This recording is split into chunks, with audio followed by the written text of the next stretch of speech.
गुढीपाडवा आणि रमजान ईद एका पाठोपाठ आल्यामुळे खोबरं, खारीक, काजू, बदाम आणि किसमिस या सुकमेव्याची मागणी वाढल्याने वाशी शहरामध्ये खरेदीसाठी बाजारपेठ फुलली आहे।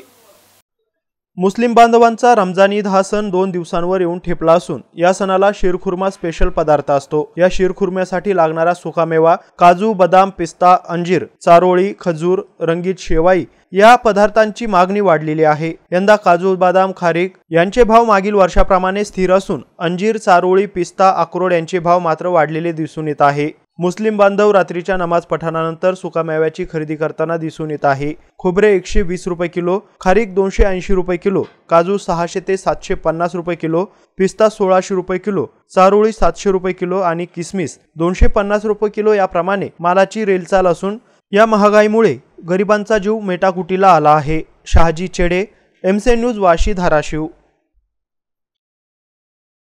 गिऱ्हाईक आहे, दोन्ही सण पवित्र आल्यामुळं गिऱ्हाईक असं कमी होतं, पण आता सध्या गिऱ्हाईक आहे चांगलं। रमजान ईद आणि गुढीपाडवा दोन्ही सण एकत्र आले, असं तर नसतं गिऱ्हाईक, पण आज आहे म्हणायचं चांगलं। भाव कसे आहेत? यंदा भाव पण तेजी आहेत, जरा बरेच वस्तू स्वस्त आहेत, बरेच वस्तू महाग आहेत। काजू, बदाम हे तर रेग्युलरच भाव आहेत, तेव्हा चारोळे, अक्रोड, पिस्ता याचा भाव जरा वाढलेला आहे। शीरखुर्म्यासाठी रेट थोडे वाढलेले आहेत, पण पाडव्यामुळे खोबरं, खारीक स्वस्त आहे, शेवई स्वस्त आहे।